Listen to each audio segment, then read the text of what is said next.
Well, I asked, where's the beef? Let's call this for what this is. Oh my God! They are so hopelessly woke. How dare you?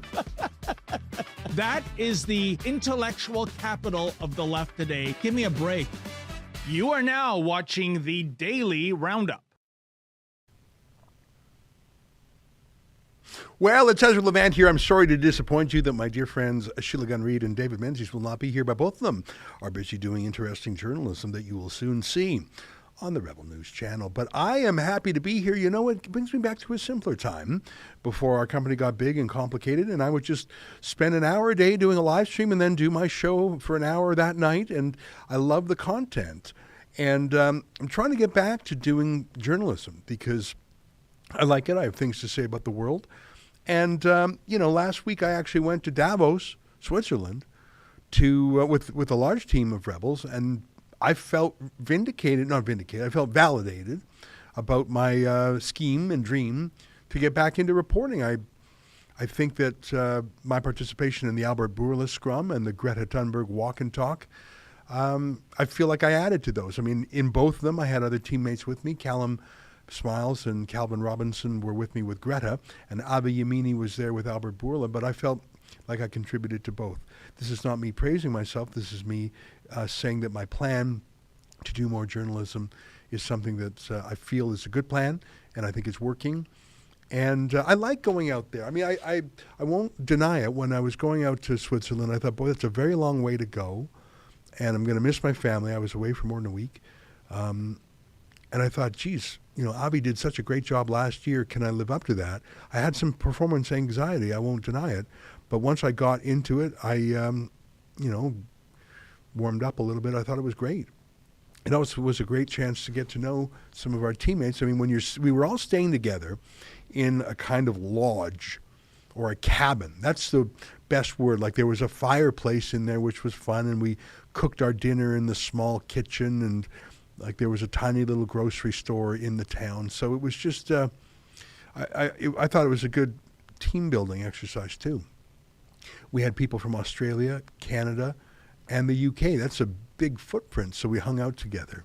Anyway, so don't mind me. I'm enjoying doing journalism again, and I suppose this daily live stream is a kind of journalism. What I used to do in the live streams, when I don't know if you remember this, but in 2020, I did a live stream every single weekday. And what I would do, and I thought this was useful, is for my evening show, I had a more scripted show. I would have a written monologue that I would read. Obviously, I would write it. And then I talk to a guest. But what I would do during the live stream is all the little odds and ends, all the little things that weren't quite big enough to do a show on, really stuff that I would tweet. That's how our producer of the day put together the topics. He would look at all the things I was tweeting, especially the videos I was tweeting, and he would say, oh, Ezra's obviously focusing on that, so let's talk about it. And I thought it worked out well. And so Olivia, who is our live stream producer and does everything in the studio, has put together a number of things I've been tweeting about. And I got to say, the number one thing on my mind today, and I bet you've seen it because it is so crazy. Well, there's actually a new video that's just dropped that's crazy too.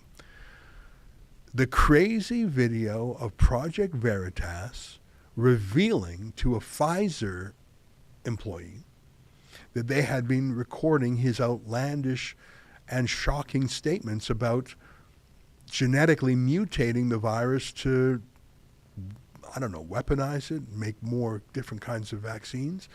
So I'm actually going to do my show tonight on this, but I can't not show you some of this. I think it's a 9-minute video.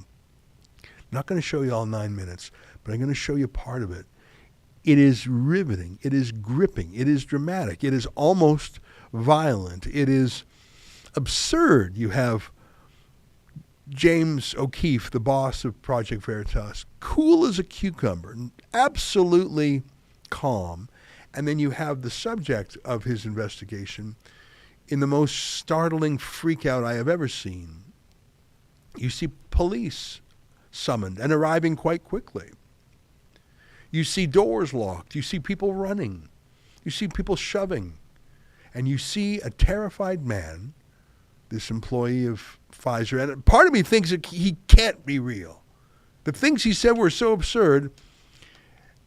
And as he realizes what was done to him, that Project Veritas had been covertly filming him, that this person he was out on a date with was actually an undercover journalist. I think that's how Project Veritas gets most of their videos these days, is they manage to link up with people on dating sites and go out for dates with them and record these people boasting about what they do at work.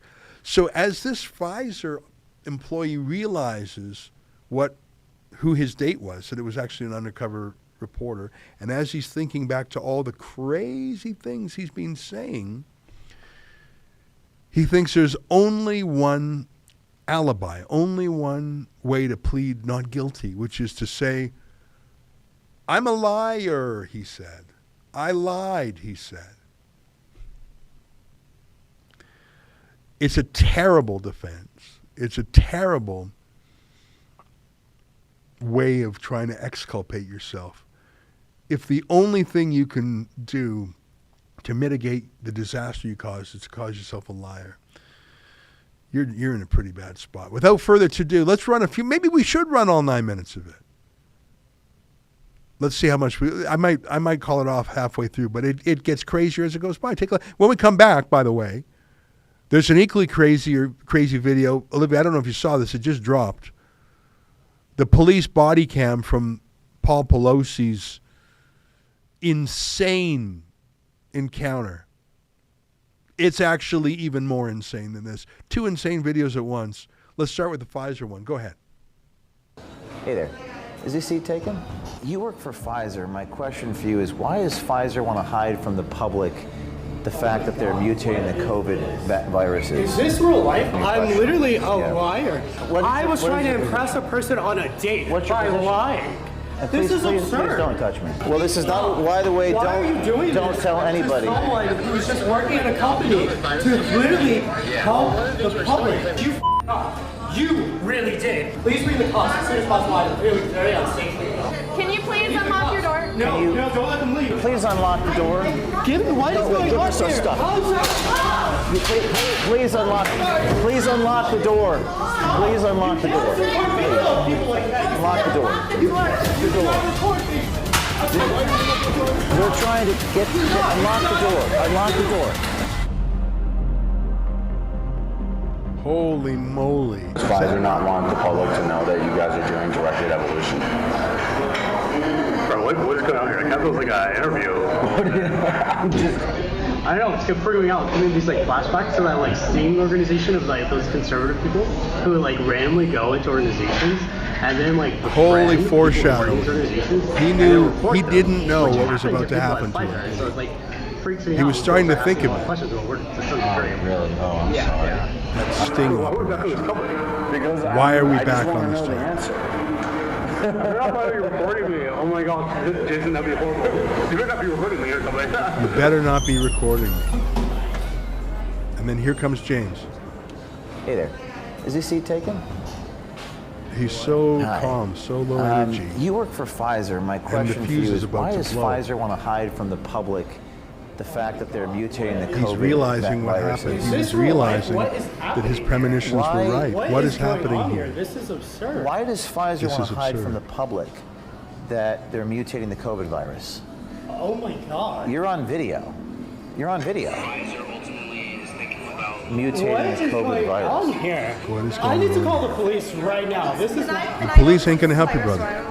I don't know what's going on either. This is ridiculous. So you're on video. I'm a journalist. Bro, first of all, I'm literally a liar. He's on video. calling himself a You're liar. saying That's we're all he can exploring think how the of. virus keeps mutating. Yes, One of the things we're exploring is is why don't we mutate the virus? I don't know what's happening. I really need the cops here right But I now. really need the cops here right now. Cops, you need more than cops, my Please friend. do call the police. I'm sorry, this is insane. What's going on here? You can't do this here. Restaurant owner says you have to leave, but I think that that Pfizer guy locked the door, or did the restaurant lock the door? It's not clear to me. He's on tape here talking about mutating the COVID virus. Can I talk to you outside about this? Absolutely not. You cannot use my likeness on this. What is your name? I cannot use my likeness. I don't think that's how the law works. If you're in a place with no reasonable expectation of privacy, me as if and you're a person of public you don't even know my interest, position which is here, you I can was trying to take without impress your a person permission. on a date What's your by position? lying. I was literally trying. I'm not even a scientist by background. You know What that I is your came from a position? consulting firm that does business. Please, This is absurd. Please don't touch me. This is absurd. So he's making his argument. He's saying, I'm not even a call scientist. cops. I came from a Please do. consulting firm, Why would you call the cops and I if just you're lied not on a date. That might actually be true. So he's It's obviously having one of the most he's full of outrageous fear and reactions I've ever panic, seen. but that might be In the true. history of Project Veritas, he's threatening to call the police. I mean, it wouldn't be the first time someone lied on a Okay. date to He impress grabbed the their date. microphone.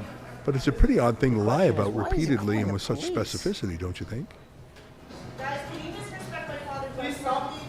What? Trying to pay their bill? Can I get a check for their bill, please? No, do not give her a check. No, don't let them leave. Because I want the cops to know. Now, I think Do you this wanna is wrong put me in to, jail for asking if you a they've paid their question? bill, What is the intention? Especially, I don't think you can falsely imprison anyone even if they don't pay the bill. I'm not sure of that law in America. But I think they trapped the Project Veritas types in there. Why would you bring race into this? Please bring the cops as soon as possible. I feel very unsafe. We have you on tape talking about mutating the COVID virus. No one mutates a COVID virus. Show you the insane people. May I show you the video? No, I want to call the police, but please don't let them leave. Do we have to leave? Yes. Okay. Sorry, I asked a question. I couldn't. No, you cannot just leave. Do you want me to I leave? want the police to come here and see all of you people. Because this is Can I He ask you sounds a about little this? hysterical. He's Please. panicking. I think he's having a psychological breakdown because he knows what he said. He knows what he said. He doesn't memorize it. He didn't seek to memorialize it. He just said you lie to impress a date. I don't know how saying you're mutating the virus impresses a date, but Do you work for? What the fuck are you Do you currently work for Pfizer? Yes or no? Do you currently work for Pfizer? Yes or no? What are you talking about here? Please, I want the cops to be here. So you don't work for Pfizer? You can't do this to people. This is absurd. He doesn't want me to leave, ma'am. Don't let them I I want the cops here now. I want the cops here now. He wants the cops here, but he doesn't want me to leave. So I'm in a little bit of a predicament because she's asking me to leave, but he doesn't want me to leave. So what should we do? Okay, so look how calm James O'Keefe is. I was on a Hi, date. you're on a video here. These people literally left Look, out of nowhere. Pfizer is mutating the virus. This is absurd. Look at this video. No, I literally said that is, what are you talking about? Well, this is not, by the way. He sounds almost like he's crying. He's not crying, but he's that emotionally revved up. Why are you doing this to someone? This is absurd. I don't even know who you people are. Oh, you know who they are. Why do you want How am I going to trust someone after this? That is a good question. If you suspect that mutating COVID virus, is this the way the virus started in Wuhan? Wait, can you please get this on video? Why do you think it's okay for Pfizer to do that? We were sitting on a date. Can you explain what happened to me? Please, ma'am. He's filming the restaurant owner right now. He's filming her. I don't know why he's filming her. No, don't. Would you like me to for an leave? ally. Because he won't. He's asking me not to leave, and he's consenting to my presence. Ma'am, are we allowed to just stay and ask a few questions? Please don't ask them. It's pretty remarkable that they call the police on us every time we show up and ask questions. Every time. You say Pfizer is planning on doing research in the future, then claim that there's an ongoing research about that, and that there better not be any more outbreaks. Which is it? Are these experiments happening or not? Calling the police. He's standing behind the bar. I can't think the. Do not leave. You do not leave. What's Please that? don't let them leave. They locked us in. What a ruckus. If Yeah. I was in that restaurant, I would want to get away from this hullabaloo. Ma'am, you locked Looks the like a door. good restaurant. Ma'am, Ma'am, we're trying to leave, but you locked us in here. call our attorney. Can you please unlock your door? Let us out. No, I don't know what's going on. I don't want anyone leaving before I know what's going on. What are you trying to do? Can you please unlock your I don't know door? how many people were in this restaurant who were not with Project Veritas. It looks like they had about 4 or 5 people, Could you please let us leave, ma'am? considering how many people you can see, plus the person who's holding the camera. I think there were 5 people in that restaurant on Project Veritas. We'd like to leave. Please unlock the door. See, now they're worried because they know what No, they're it's doing. because No. we're literally being trapped. Stop. Get away from me. Please unlock the door. What is going on us our here? stuff. How is that? Trying to grab the iPad as if that's the only place where this video would reside. Maybe if he smashes the iPad, you can't just record people like that. Ow, he's assaulting me. He hit me. Unlock the door. Unlock the Do door. not record me. This is remarkable here. Thank you. Thank you. He's got the iPad. They're fighting over the iPad. They're pushing and shoving. This is degenerating. Like that. It is not. Stop. Let go of me. Now you're hurting me. What is going on here? You cannot just record people like that. Come on. It's not okay. Come on. It's not okay. Let's go. Let's go. Come on. Let's go. Let's Yeah, go. James Come on. is right just to go. I We're in think New that York City. This is remarkable. What you just witnessed here in the restaurant. Come on, guys. Where's the car? Where's the vehicle? Keep walking. Come on. This is insane. You just witnessed one of the most remarkable interactions ever. Do we have the iPad? So we're getting into the vehicle now. Where's our car? Stop! Stop!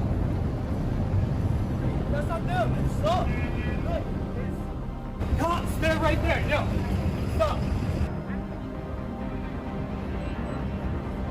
He's charging the guy, charging. You can't make an arrest at this point if you don't have the victim right here. Okay. Walker would be arrested if O'Keefe was still present.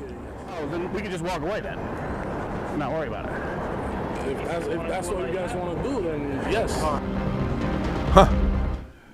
Just unbelievable. You know, it's been a while since I've been on a date. I can't even remember. But I know that you're trying to put your best foot forward, and you don't want to lie, but you want to make yourself maybe appear a little bit smarter, a little bit braver, a little bit more interesting than you really are. Is that not human nature? And that guy's obviously very dramatic as his personality, you can sort of tell. So perhaps his intentions to impress a date plus his dramatic personality, maybe he did exaggerate, but it's a very weird thing to lie about. You're lying about evolving viruses to mutate them to then make vaccines for your mutations. That is a very strange and obscure thing to lie about. Very weird. Like, if it wasn't true, why would you say that?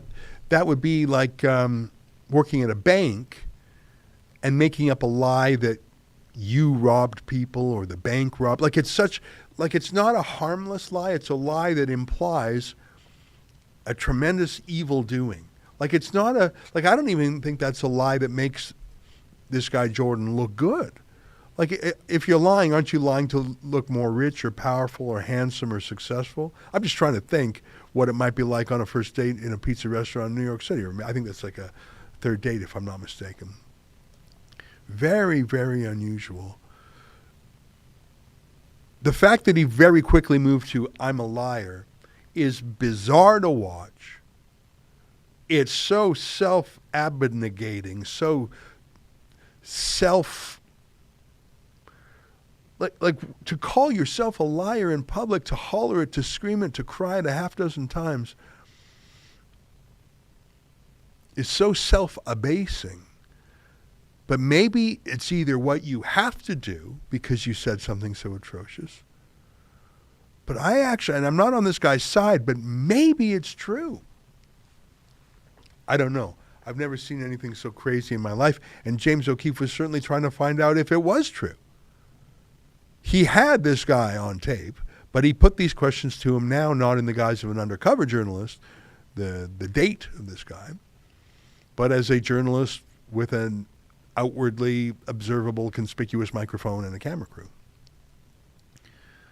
Holy cow. You know, this is not the first time that Project Veritas has entrapped or stinged someone using a dating service. That's got to be quite something, to target someone, to find someone, to make it seem organic and natural. I mean, I don't know how the dating apps work. I haven't been in the dating market for a decade and more than almost 2 decades. How do you pinpoint someone? How do you pinpoint someone? That is a fancy investigative journalistic technique. How would you go about? How would you know where someone was? How would you know if they're single? How would you know if they're on the app? How could you contact them? And just to arrange the meeting, and then to stay so calm when you're undercover. And you heard this guy Jordan, the Pfizer consultant, saying, "Oh, this reminds me of an interview. You make me think of those guys, those conservatives who do sting operations."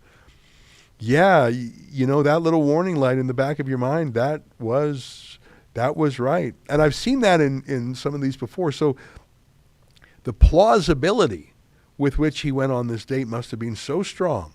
He must have said there is no chance this was set up. This was a random occurrence, or maybe even one that he set up. I don't know how they do it, but you got to tip your hat to Project Veritas. This has been going super viral since yesterday.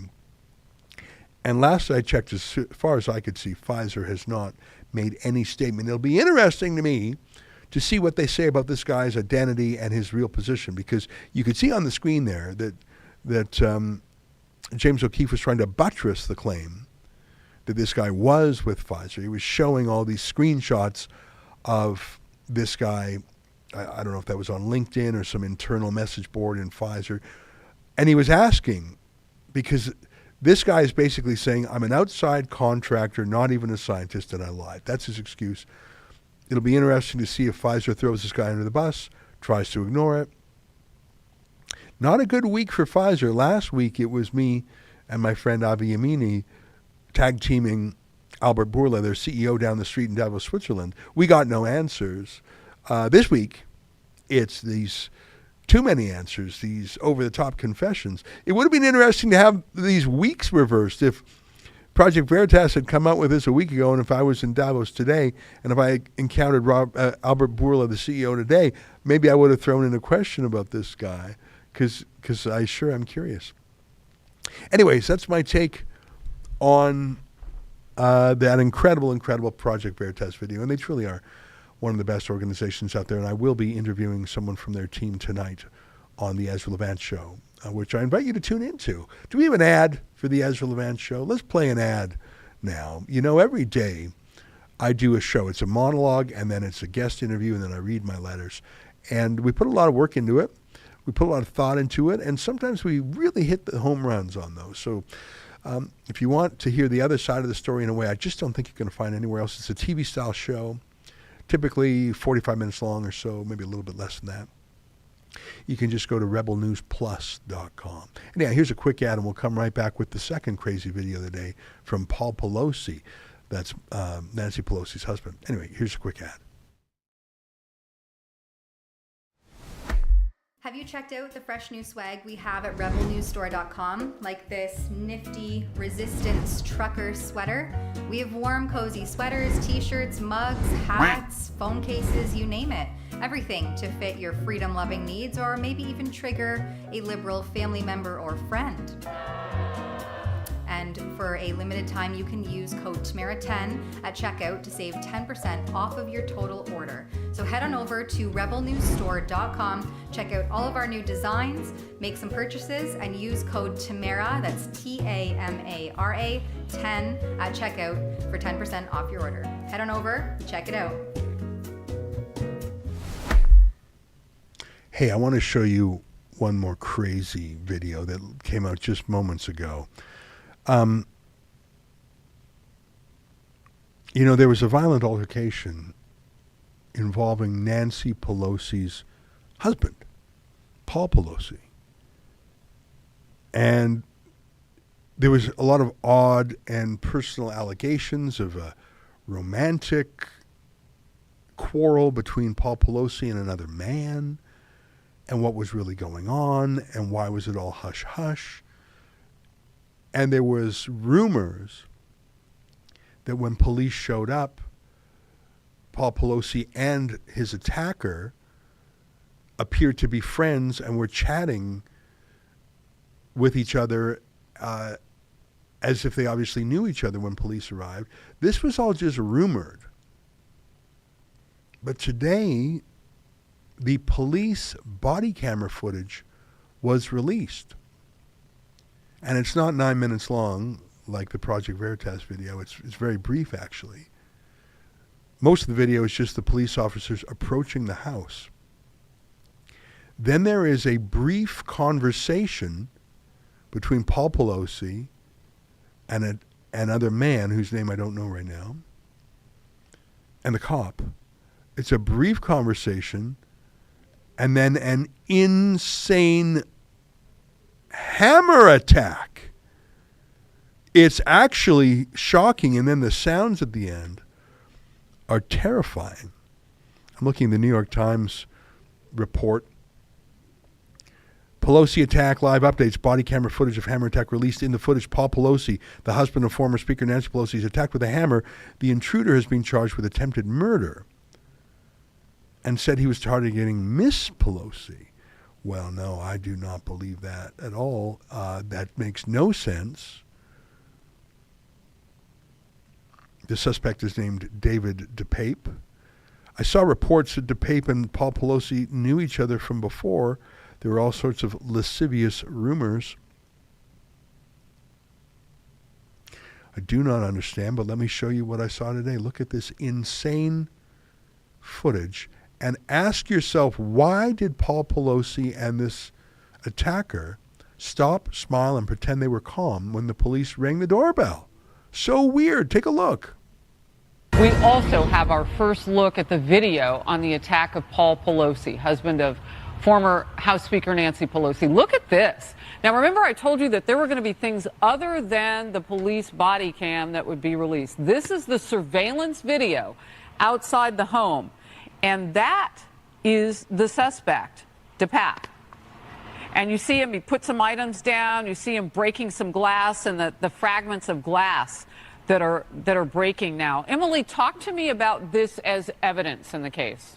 Well, so keep in mind that this suspect is facing federal charges and state at the same time, right? In December, he was indicted, penalty 20 years. We also have our first look. All right, Olivia, that's interesting, but that's not the police body cam footage. I just sent you in Slack to Rebel Studio the police body cam footage. It's pretty quick. It's less than 2 minutes long. It's 1 minute and 39 seconds. It's really weird. When Paul Pelosi opens the door, he doesn't say help. He just says, "How are you?" to the cops, and it looks like they both wanted the cops to go away. I don't understand it. Take a look at this.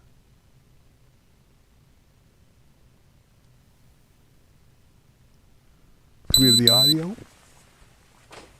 Yeah, definitely don't want Olive here. I definitely don't want Olive here. Hello?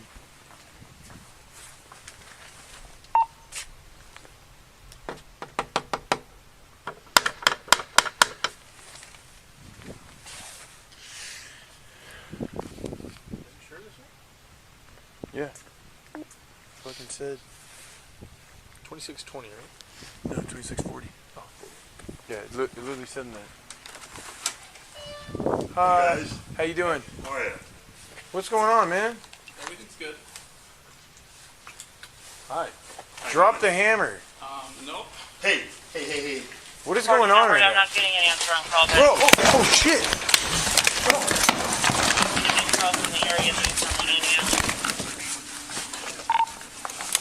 I got him,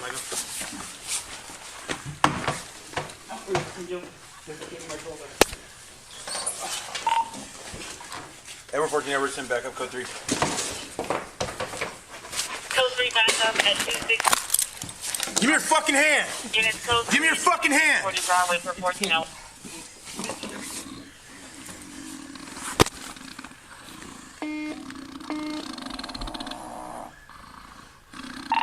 Edward 14, Edward 10, medics code 3 as well.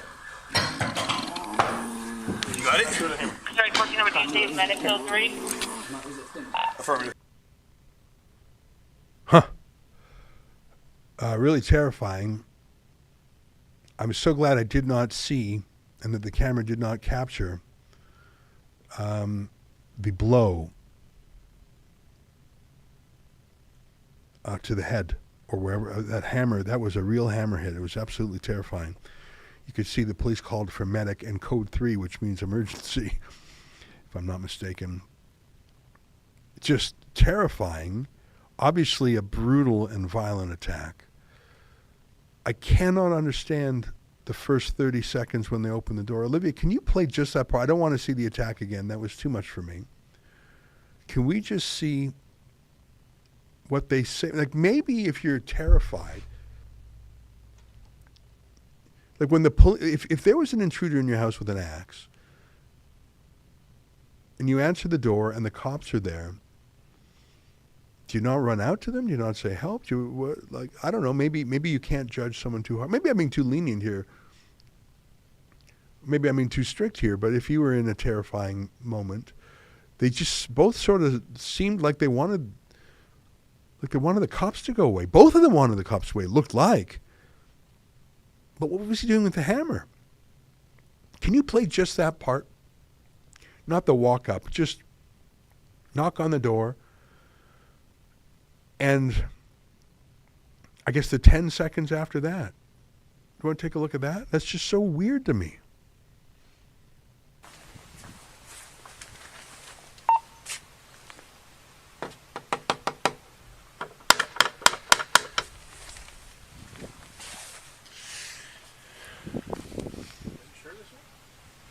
Yeah.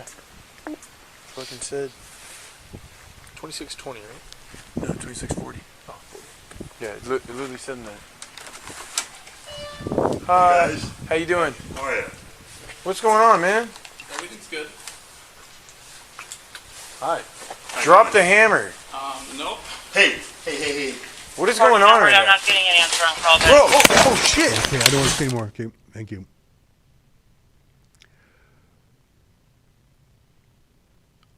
Now, there's a saying in criminal law when it comes to self-defense that a court is not to weigh to a nicety someone's reaction when they're under extreme stress and violent threat. What that means is, you're only allowed to use reasonable force when you defend yourself. If someone flicks you, you're not allowed to shoot them. But what is reasonable in the moment? Do you think you're going to be killed? Do you think other people are going to be killed? Are you absolutely terrified? How experienced are you in these things? The court is told, and this is Canadian law, not to weigh to a nicety what's on the mind of the victim who defended themselves. And so I want to give some benefit of the doubt to Paul Pawlowski because I don't know what was in his mind. I don't know what was going on. We don't know everything. Why was he calm? Did he know this person? Was there something else going on? Did he have a pre-existing relationship with this person? Why were they both holding the hammer? Why was it down? Where did the hammer come from? How did he get into the house, by the way? Why did this guy choose to attack Paul Pawlowski when the police were there as opposed to before? Why did he stop when there was a knock on the door? Why did he let Paul Pawlowski open the door? And then why would he attack him with the police there? Absolutely stunning, bizarre, and troubling.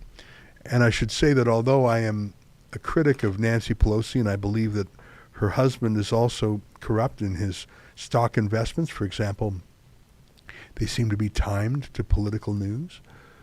None of that in any way takes away from my abhorrence for what happened there. That is a shocking video of violence that is completely unjustifiable and is deeply troubling. I don't think it's political violence, by the way, such as that suffered by Rand Paul when he was attacked by a neighbor.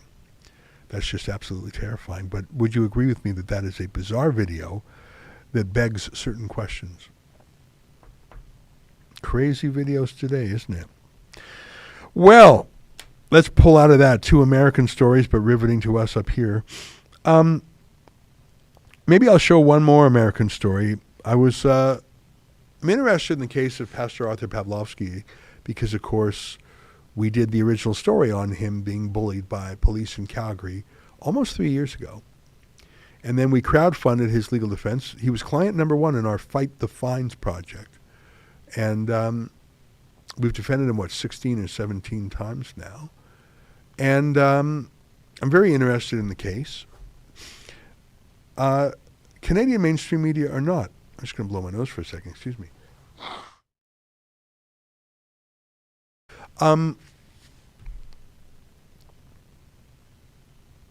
I think the case of Artur Pawlowski is extremely important. I think it's a civil liberties case. I think it's a freedom of religion case. I think it's a lockdown story. I think it's a police brutality story. I think it's a malicious prosecution story. And it's just plain interesting. And he's an interesting character. And whether or not you like him, you must admit that he's an interesting character. And he's a very forceful personality. And so I find it very odd then when quite often Canadian media ignore him. I mean, if they cover him, they ridicule him. But they just ignore him because they think to give him any oxygen is to strengthen him. They really cancel him in a way. And so other than Rebel News and a handful of independent journalists, the main coverage Artur Pawlowski gets is outside the country. And that is true with Fox News. Today, Fox News has an enormous story about Artur Pawlowski. Do you want to show it on screen? I tweeted it. Yeah, that one there. It's just up to date. John Brown is the author.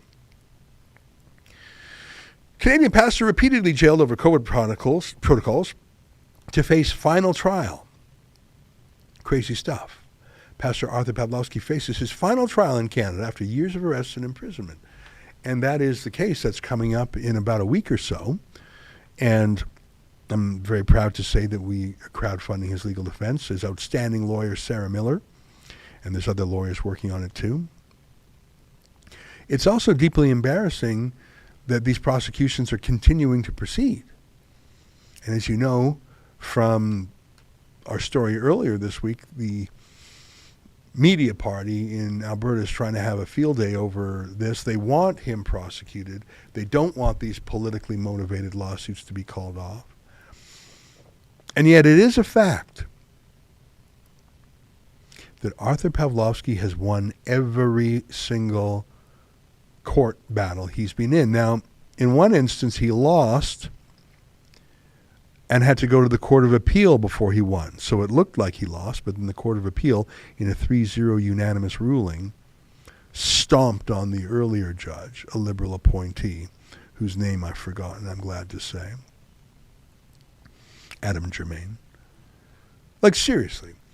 You have a failed Liberal candidate. You want to give him some perk. Can you do me a favor and put him in the Senate or some other useless position? You put him as a judge. You're taking a failed Liberal candidate, and as a thank you, you actually give him the power of freedom or imprisonment over people. You give him that. What a disgrace Adam Germain is and was. And I salute the Alberta Court of Appeal for throwing out his conviction of Arthur 3-0. My point is, they're still prosecuting Arthur. I think he's been to court 16 times in the last 3 years since we've started it. He is a very costly legal defense. I talked to our lawyer, Sarah Miller, from time to time about it, and she emphasizes to me no normal human being could withstand this barrage from the government. Not even a rich person. And the reason, I mean, I'm not going to tell you how much his legal bills are, but they're extraordinarily high. Imagine 16 court appearances. 16 court appearances. You don't have to, I mean, and it's not just the time in court. Lawyers, for every hour in court, you know they're preparing for 2 hours. Like let's say it's a 6-hour trial, or many of these are 2 or 3 days. So if you've got a 3-day trial, you don't think there's 2 weeks of preparation for that? Now multiply by 16. And on the government side, there's literally unlimited resources. What's the largest law firm in Alberta?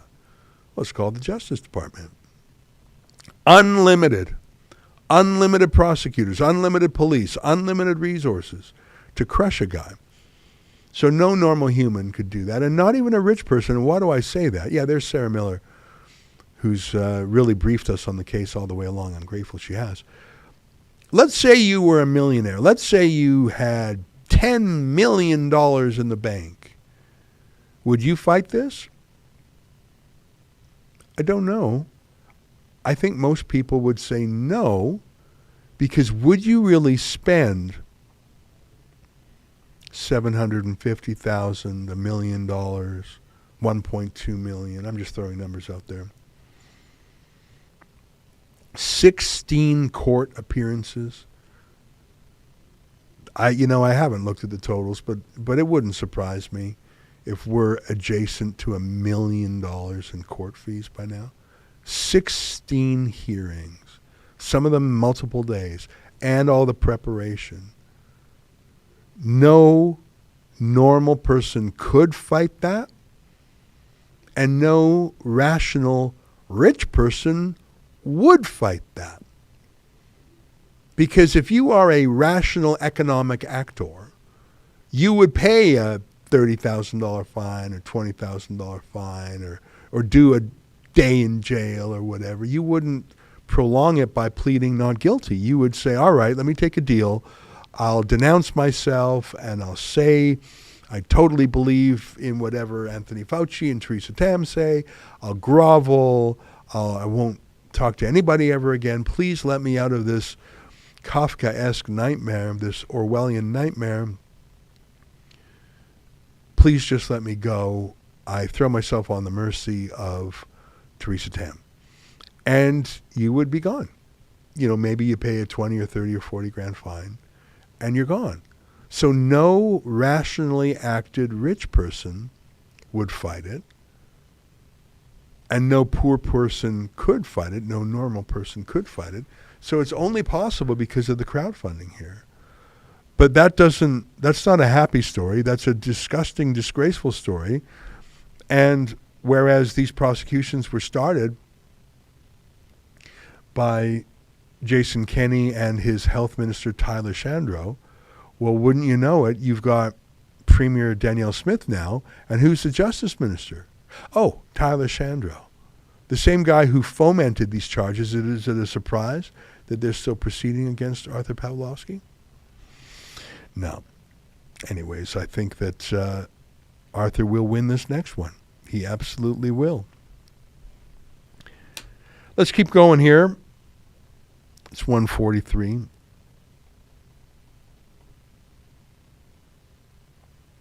I'm going to shift gears, but I want to read to you a junk study. I'm going to call it misinformation, as the left would do. This study claims that COVID-19 misinformation cost at least 2,800 lives and $300 million, a new report says. I've just got to read to you the first sentence in the story. Can you scroll down a little bit? This is just so precious here. Actually, I'm going to read the spread of COVID-19 misinformation in Canada cost at least 2,800 lives and $300 million in hospital expenses over 9 months of the pandemic, according to estimates in a new report on Thursday. Then look at this is such an amazing, amazing sentence, this next one. Can you spot it? The report, released by the Council of Canadian Academies, an independent research organization that receives federal funding. Say what? A cold fire, a dry ocean, up, down, a very north-south, an independent research organization that receives federal funding. That is a pretzel that you can turn around in your mind for quite a while. So they're independent, but they take federal funding. And if you look at who's on it, the head, I think his name's Alex Himmelfarb, senior government official for many years. Only the CBC, well, actually, that's not true. CTV said the same thing. Everyone says the same thing. But you know what? I disagree with this study, which obviously blames the truckers and people Justin Trudeau hates, because I actually do believe that misinformation cost many more than 2,800 deaths. But my identification of misinformation is different than from this government study. Theresa Tam said, don't use masks, and then she said, do use masks. The science didn't change, her politics changed. Lockdowns had never been used before for a reason. They were an absolute disaster for public health, for canceled cancer screenings and surgeries, for mental health, for depression. The economic disaster of shutting down stores and restaurants and gyms. The developmental disaster of shutting down schools. All of which was based on political propaganda. All of which was based on Pfizer's commercial interests. All of which was based on, there was no science. There was no scientific proof that lockdowns worked. It had never been done before. Lockdowns is a word that was primarily used to describe what was done to prisons when they rioted. The prison is under lockdown because of a riot. The prison is under a lockdown because of a stabbing. Prisoners, people who have no liberty, were locked down and treated like animals, locked in cages because never before in history were innocent people, healthy people, young people, old people, any people locked down. I suppose I shouldn't say never. I mean, there was the Japanese internment camps. There was the Gulag. Of course, there was the Nazi ghettos.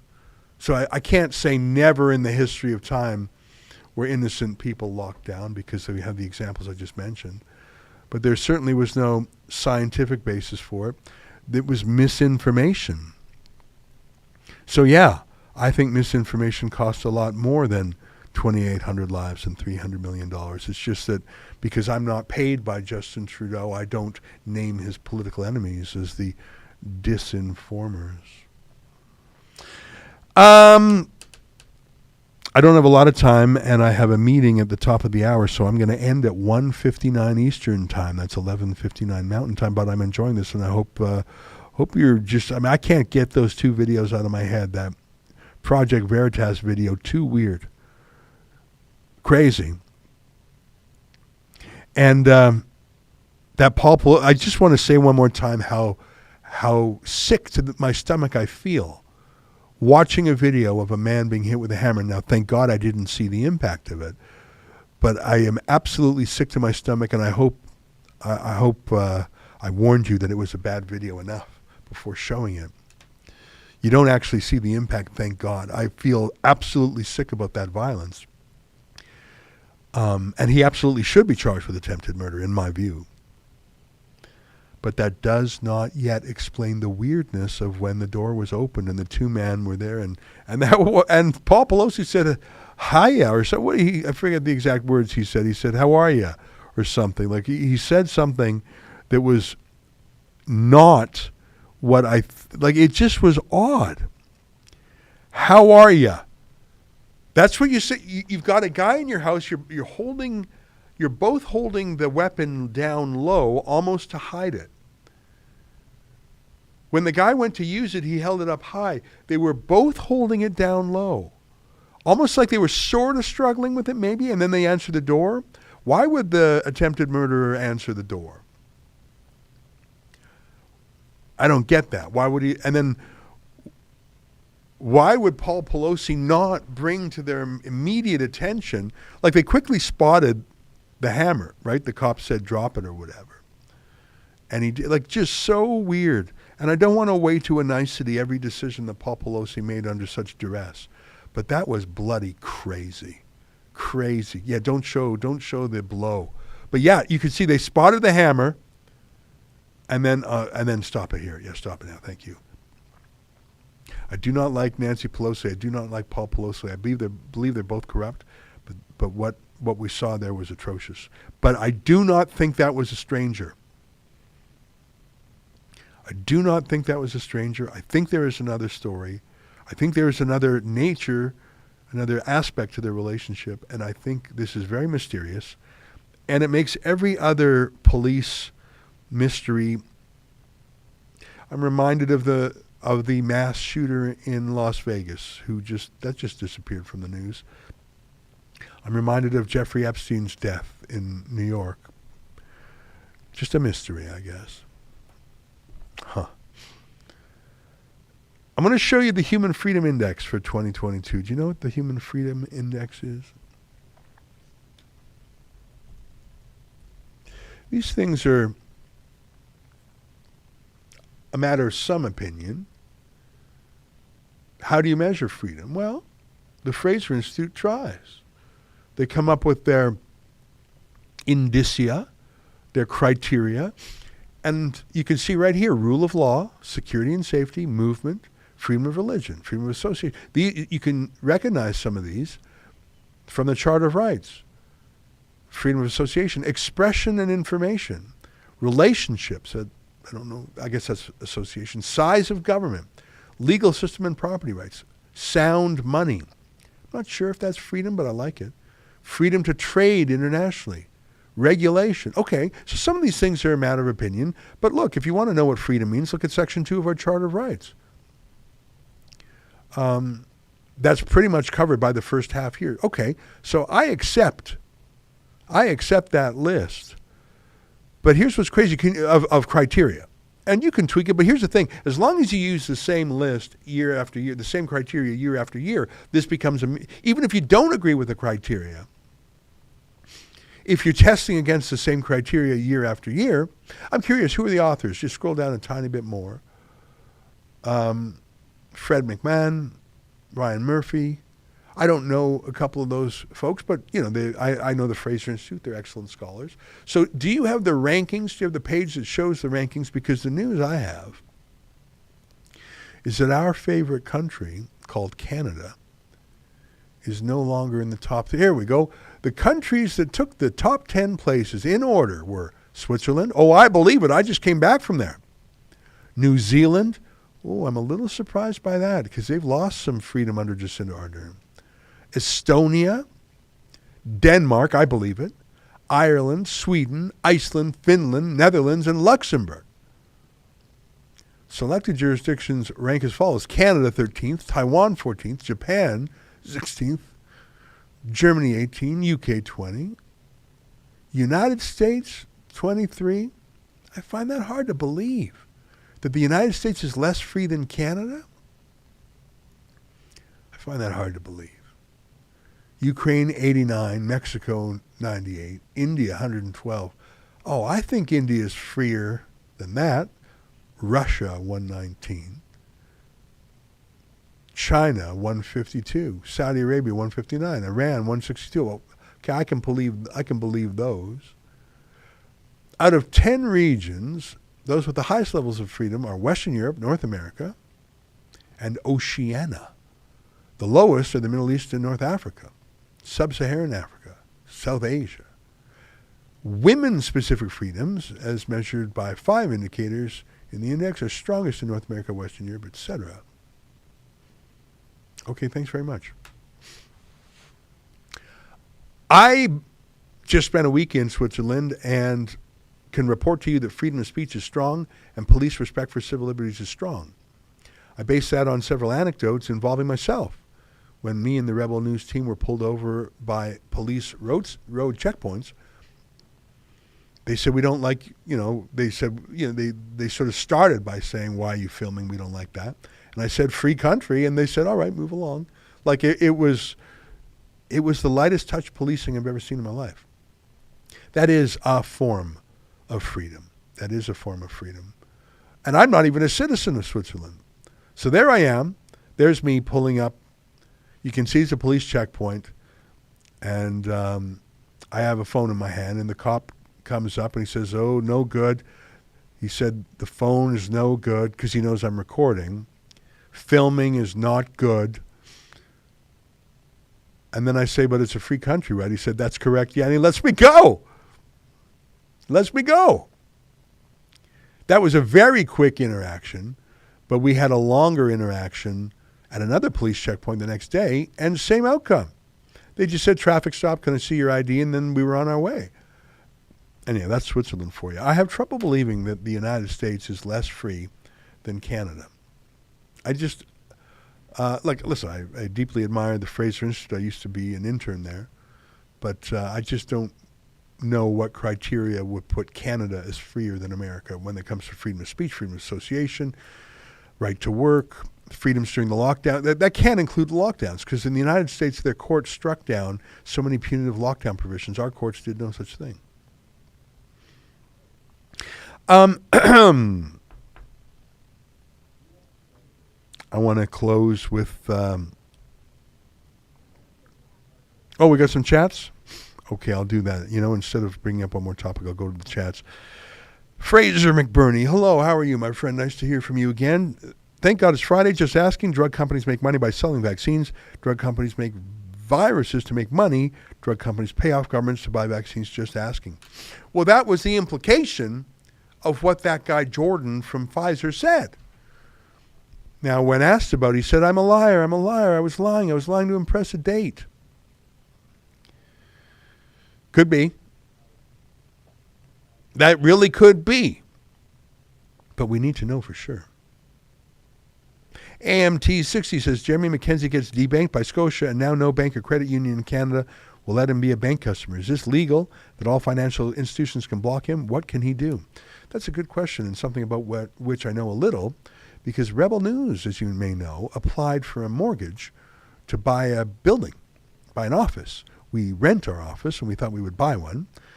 And we applied to the Royal Bank, which is where I've been banking personally for my whole adult life, or most of my adult life.